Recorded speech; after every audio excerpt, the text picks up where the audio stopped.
I wasn't looking for love that night. That's important. If I had been, I might have noticed the warning signs earlier. Or maybe not. I like to believe I would have been smarter if I'd been sober. If I hadn't walked into that bar already tired of myself. It was raining. The kind of rain that doesn't try to be dramatic. No thunder, no cinematic lightning. Just a steady, annoying drizzle that soaks your jacket and ruins your mood slowly, patiently. The city looked dull and reflective, like it was embarrassed to be seen. The bar was called Elliot's, though no one ever called it that. People just said the place on 9th. It smelled like old wood, citrus cleaner, and regret. The kind of bar where the bartender knows your face but not your name, and that feels safer. I sat down alone. Again, there's a specific posture people have when they drink alone without wanting company. Slightly hunched, phone face down, elbows close to the body. I mastered it over the years. It tells the world. I'm not sad enough to talk and not happy enough to be interesting. I ordered whiskey. Cheap.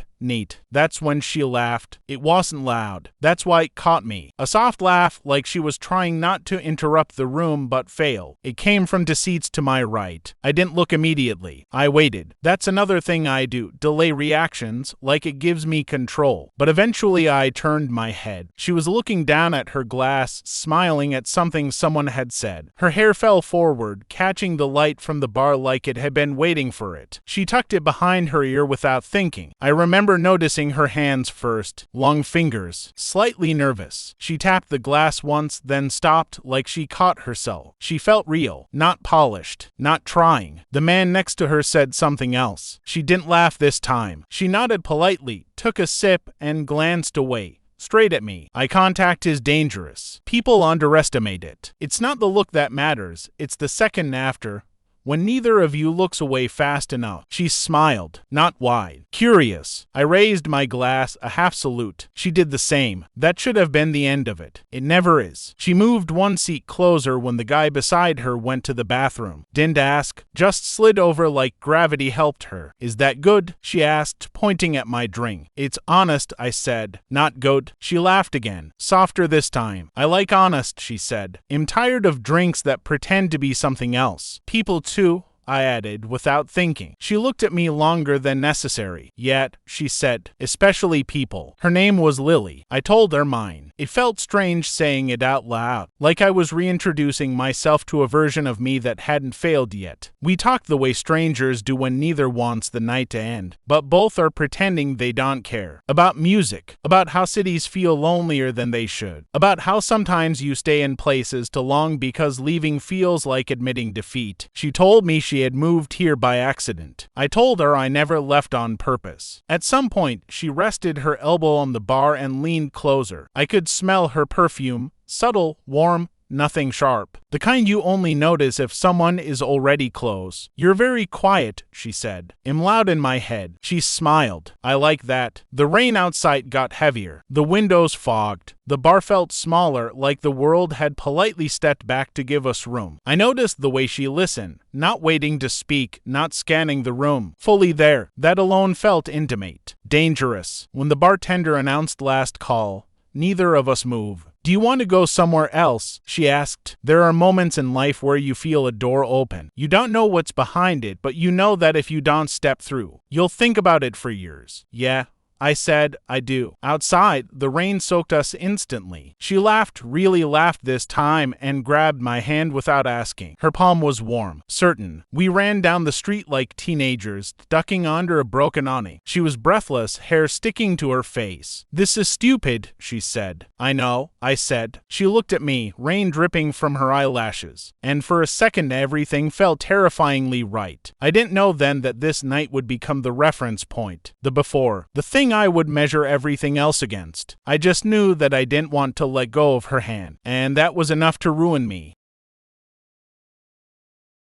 We ended up walking instead of finding another bar. The rain eased into something lighter, like it had said what it needed to say. The streets were quiet in that late-night way that makes a city feel like it belongs to whoever's still awake. She didn't let go of my hand. Not once, even when we stopped at crosswalks. Even when a car passed too close and splashed water onto the curb. Her grip stayed steady, like she'd already decided something. Where are we going? I asked. She shrugged. Somewhere that isn't loud. That answer was enough. We walked past closed shops, dark windows reflecting to slightly soaked people who looked closer than they probably should have been. I noticed how naturally we matched our pace. No awkward adjusting, no pulling ahead or lagging behind. It felt practiced, which scared me a little. We found a small diner that was still open. One of those places that pretends it's 24 hours but really survives on insomniacs. And people avoiding home. Yellow lights, vinyl booths, a tired waitress who didn't ask questions. We slid into a corner booth, jackets damp, hair a mess. She ordered coffee. I followed, even though it was a bad idea. "You don't look like a coffee person this late," she said. "I make bad decisions after midnight." She smiled. "Good. So do I." We talked differently there. Slower, more honestly. Like the noise of the bar had been armor and now it was gone. She told me about her childhood, about a house near the ocean and a mother who loved deeply but unpredictably. I told her about my father, about silence at dinner tables and learning early how to disappear without leaving. She listened, really listened. No awareness of time, no glances at the door. When I finished speaking, she didn't rush to respond. She reached across the table and touched my hand. "That sounds lonely," she said. It shouldn't have mattered so much, but it did. Being seen like that, without performance, without exaggeration, it gets under your skin. We left the diner close to dawn. The sky was turning that soft gray that feels like forgiveness. Outside, she hesitated. "I don't want this to end," she said. Neither did I. I wanted to say something poetic, something brave. Instead, I said, "Come with me." She did. My apartment was small and poorly lit, but she didn't comment. She kicked off her shoes, wandered like she was already familiar with the place. We sat on the couch, close but not touching at first, the quiet heavy between us. When she leaned in, it wasn't rushed. It wasn't desperate. It felt like agreement. Later, as she slept with her head on my chest, I stared at the ceiling and felt something unfamiliar tighten inside me. Hope. Not the loud kind, the careful kind, the kind that whispers instead of promises. In the morning, she was still there. That mattered more than it should have. We started seeing each other without ever really deciding to. She left a toothbrush at my place. I learned how she took her eggs. She learned how I needed silence before speaking in the mornings. It felt natural. Too natural. Weeks passed, then months. We built a routine that felt like a secret. Late dinners, long walks, her head on my shoulder in crowded rooms. She told me she felt safe with me. I told her she felt like home. That's the kind of language you don't use unless you believe it. The first crack came quietly. It always does. She canceled plans one night, then again the next week. She said work was stressful. I believed her. I wanted to. I noticed she checked her phone more, turned it face down sometimes. Small things, easy to ignore if you're in love. And I was. I didn't know yet that love can make you generous with excuses, or that generosity, unchecked, becomes blindness. One night, lying beside her, I asked, "Are you happy?" She didn't answer right away. She kissed my shoulder. "Of course I am." I believed that too. I would keep believing it right up until the moment everything broke.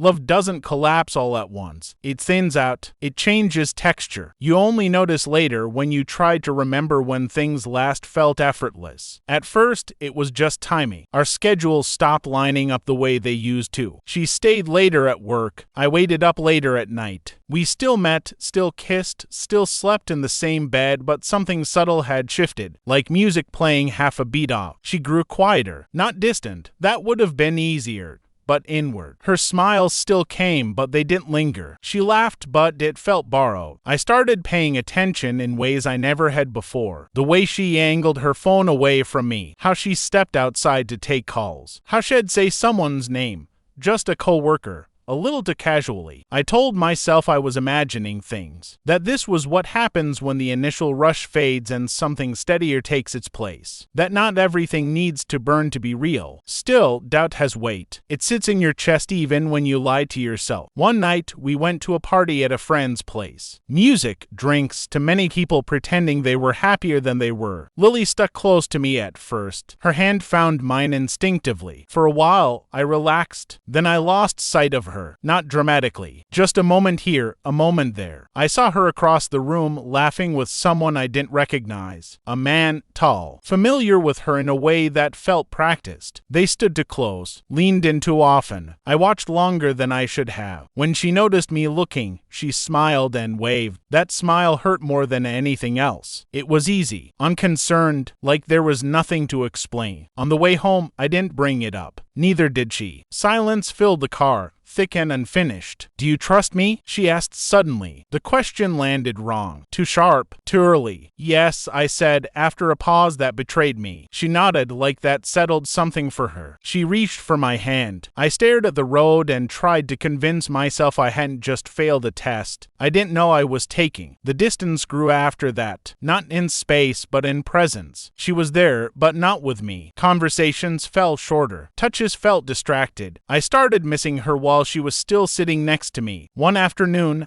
I came home early, earlier than expected. Her coat wasn't on the hook, her shoes weren't by the door. That shouldn't have bothered me, but her phone was on the table, face down. I didn't touch it. I just stood there, staring at it, my heart beating too fast for such a small object. I hated myself for the urge, hated that I knew exactly how easy it would be. When she came home, I was sitting on the couch. "Hey," she said, surprised. Then, carefully, "You're home early." "Yeah." She picked up her phone, slid it into her bag without checking it. We ate dinner in fragments, half-finished sentences, long pauses. Finally, I asked, "Is there something you want to tell me?" She looked tired, not guilty, tired. "I don't know how to answer that," she said. "That's an answer," I replied. She sighed. "I don't want to hurt you. That sentence always means someone already has." "Then don't," I said. She reached for my face, cupped my cheek. Her touch was familiar, gentle, and distant. "I care about you," she said. "Not love. Not anymore." That night, she slept facing away from me. I lay awake, counting breaths, wondering when exactly I'd started losing her, or if I ever really had her at all. In the morning, she kissed me goodbye like it was a habit, like something she'd learned and hadn't yet unlearned. As the door closed behind her, I felt something settle into place. The calm before the truth, the moment right before you find out how much you're willing to forgive.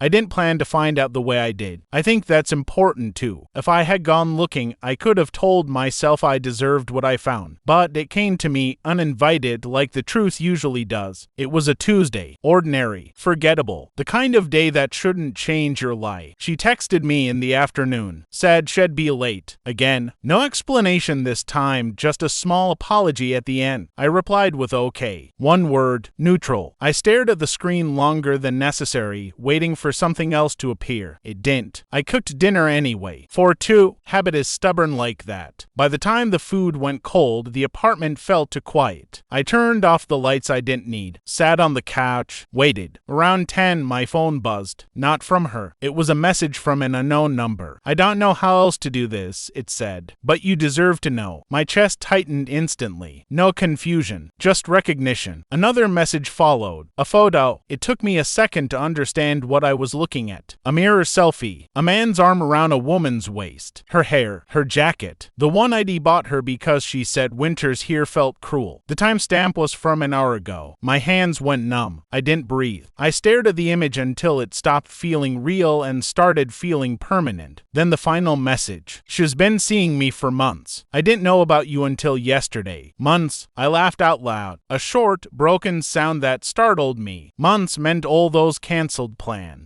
All those late nights, all those moments I'd convinced myself were temporary. I didn't reply. I didn't need to. She came home around 11. I heard her keys before I saw her. The familiar rhythm of them in the lock felt obscene now. She stepped inside, smiling automatically, already mid-sentence. "Hey, I'm sorry." It was. She stopped when she saw my face. "What's wrong?" she asked. I held up my phone. The color drained from her face. Not slowly. Instantly. Like a switch flipped. "Oh," she said. That was it. No denial. No confusion. Just acceptance. "How long?" I asked. She set her bag down carefully. Like this was something fragile she didn't want to drop. Does it matter? Yes, I said. It really does. She closed her eyes. Since before the party. I nodded. The room felt unreal, like we were standing inside a memory already. Why? I asked. She struggled with that one. I could see it. She opened her mouth, closed it again. I didn't mean for it to happen, she said. That's not an answer. I felt restless, she continued, and he made me feel different. Different how? She looked at me then. Really looked, and I knew before she said anything. Wanted, she said quietly. The word hit harder than any insult could have. I wanted you, I said. I know, she replied. That's the problem. I stared at her, trying to reconcile the woman in front of me with the one who had held my hand in the rain. The one who said she felt safe. The one who slept on my chest like the world couldn't touch her there. Did you love him? I asked. She shook her head. I don't think so. That hurt more than a yes would have. Then why didn't you stop? She didn't answer. Silence filled the space between us, heavy and absolute. Finally, she spoke. I never thought you'd find out like this. I laughed again, sharper this time. How did you think I'd find out? She flinched. I'm sorry, she said. I never wanted to hurt you. I believed that. And somehow, that made it worse. I need you to leave, I said. She nodded slowly, like she'd been expecting it. She packed a bag while I stood in the kitchen, staring at the sink. When she reached the door, she hesitated. I did love you, she said. I didn't turn around. That's not what love looks like. The door closed. The sound echoed longer than it should have. I stood there for a long time. Then I sat on the floor. Then I stayed there until the sky outside began to lighten. That night didn't end with shouting, or tears, or drama, just absence, and the understanding that some people don't destroy you on purpose. They just choose themselves, and leave you to deal with what's left.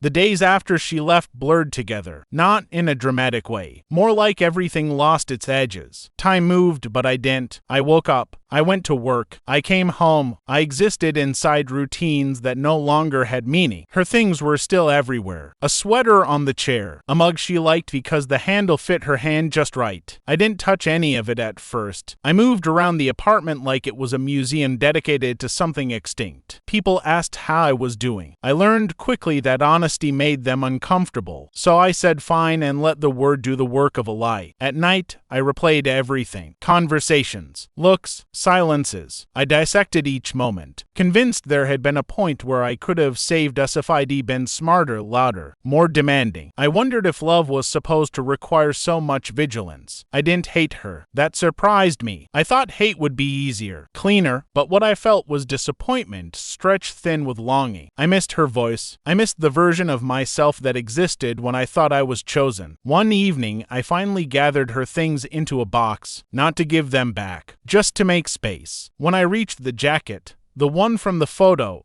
my hands shook. I pressed my face into the fabric before I could stop myself. It still smelled like her. That ended me. I cried then, quietly, the way adults do when they don't want the neighbors to know they're breaking. Weeks passed. The city kept moving. I started going back to Elliot's. Not because I hoped to see her, because it was where the story had begun. And I needed to prove to myself that places don't belong to people forever. One night, I sat at the same spot, ordered the same cheap whiskey. The bartender nodded at me like nothing had changed. Someone laughed behind me. For a moment, my body reacted before my mind did. Then reality caught up. It wasn't her. It was just a sound. I let it pass through me. I realized something then. I wasn't afraid of being alone. I was afraid that what we had might have been the best version of love available to me. That it had peaked and everything else would feel like compromise. That fear lingered longer than the heartbreak. I ran into her once, by accident, on the street, months later. She looked thinner, tired. She smiled like she wanted forgiveness without asking for it. Hi,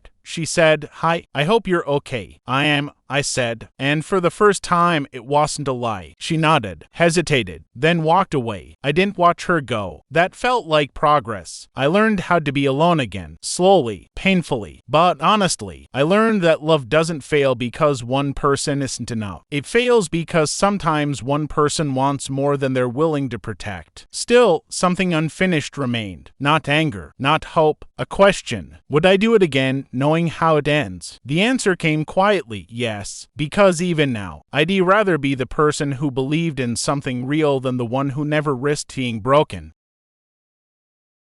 Time didn't heal me, not the way people like to say it does. It didn't erase anything or soften the sharpest memories. What it did instead was teach me how to carry them without bleeding everywhere. Life slowly filled in the empty spaces, not with replacements, but with weight, responsibilities, small pleasures, quiet mornings where I didn't wake up reaching for someone who wasn't there. I stopped checking my phone for messages that would never come. I stopped replaying our last conversation, stopped imagining alternate endings where she chose differently. I accepted something simple and brutal. Closure isn't something another person gives you. It's something you decide to stop chasing. I dated again, casually at first. Coffee, conversations, careful distance. I learned how to recognize my own warning signs, the urge to disappear inside someone else, the hunger to be chosen at any cost. I learned restraint. That might have been the hardest part. Sometimes, late at night, I thought of her. Not the betrayal, not the ending, just the rain, her laugh, the way she grabbed my hand like it was obvious we belonged in the same moment. Those memories didn't hurt anymore. They just existed. One night, almost a year later, I found myself back at Elliot's. Different season, same bar. I sat alone, whiskey in hand, watching reflections move across the counter. A woman sat 2 seats away, alone, phone face down, elbows close to her body. I noticed the posture. She glanced at me, held eye contact a second too long, smiled. I smiled back, and then, this time,